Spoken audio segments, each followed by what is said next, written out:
दोस्तों, करीब 26 साल पहले की बात है। एक डुमक नाम का गांव था। रात्रि के लगभग 2 बज रहे थे।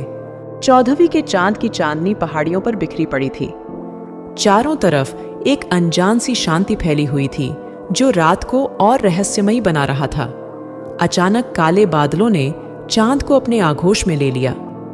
देखते ही देखते बादलों की गड़गड़ाहट ने वहां अपनी हुंकार भरी और जिससे अगले ही पल बारिश की मोटी मोटी बूंदों ने भी अपनी उपस्थिति दर्ज करवाने में देर न की।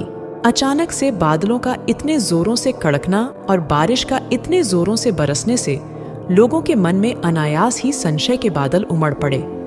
बधाई हो मालकिन, बहू ने लड़के को जन्म दिया है। इस वंश को बढ़ाने वाला आ गया है और आप दादी बन गई हैं।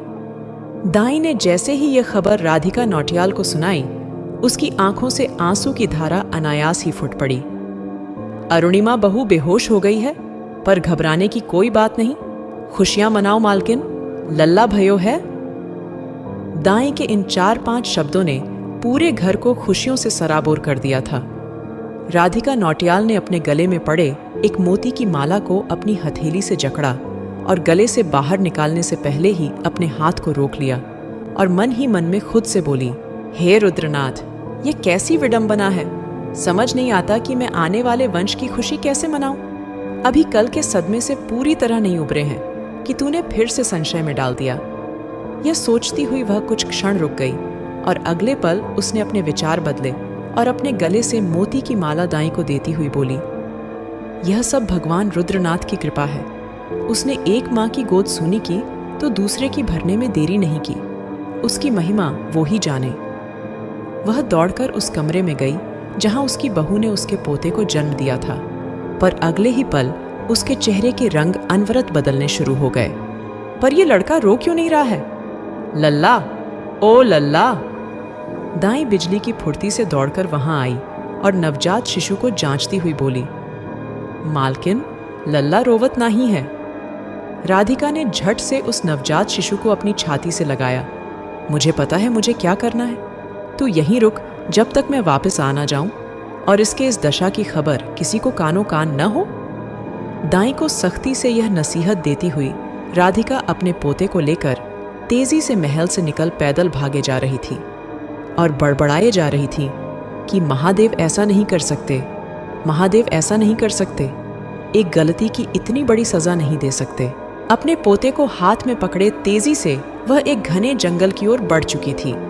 उसकी सांसें किसी रेलगाड़ी के इंजन की तरह धड़धड़ाते हुए चल रही थी। उसे पूरा यकीन था कि उस मंदिर के पुरोहित ने जो उससे कल रात कहा था वह झूठ नहीं हो सकता। और फिर वह आखिरकार कई मीलों का फासला तय करके वहां पहुंच चुकी थी।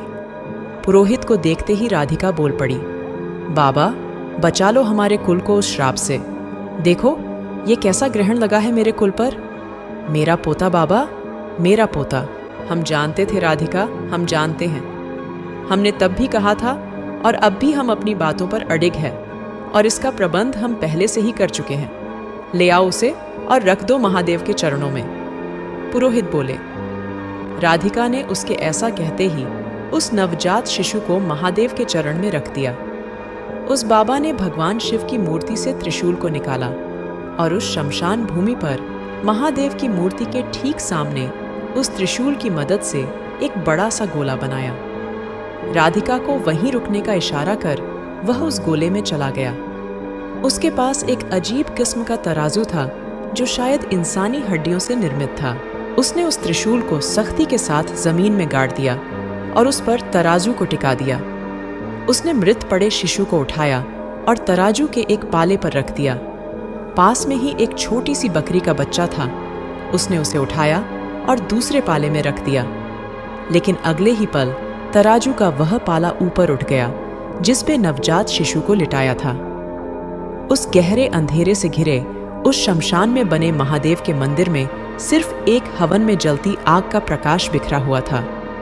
बाबा अपने वैदिक मंत्रों से महादेव का जाप कर रहा था।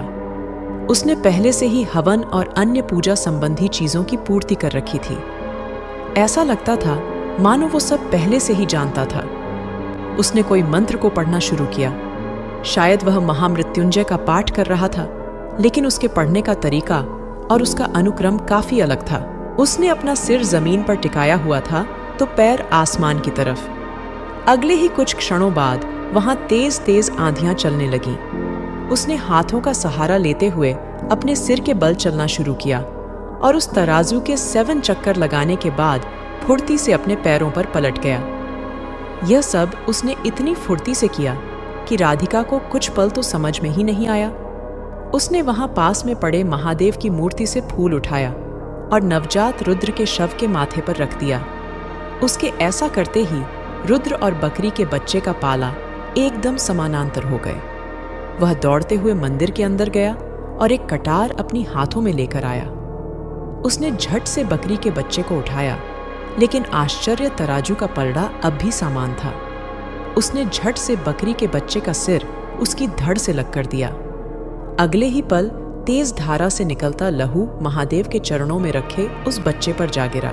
राधिका की आंखों में खुशी की लहर दौड़ गई थी।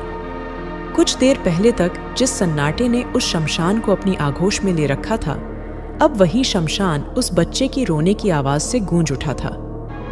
धन्य हो बाबा, हाँ मेरा पोता, मेरे वंश का वारिश पुनः जीवित हो गया है। राधिका खुशी से अपने दोनों हाथ जोड़ने के बाद महादेव की मूर्ति की दिशा में दंडवत प्रणाम करती हुई बोली, धन्य हो प्रभु, आपने मेरी डूबती उम्मीद को बचा लिया। मैं जानती थी कि आप 2 रात में दोनों मां की कोख सुनी नहीं कर सकते। जय रुद्रनाथ, जय महादेव।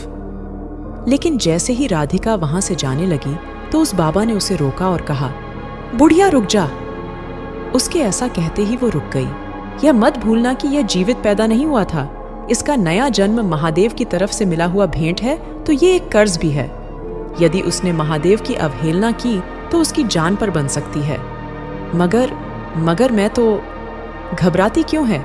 यह मत भूल कि इसके ऊपर महादेव की कृपा भी है।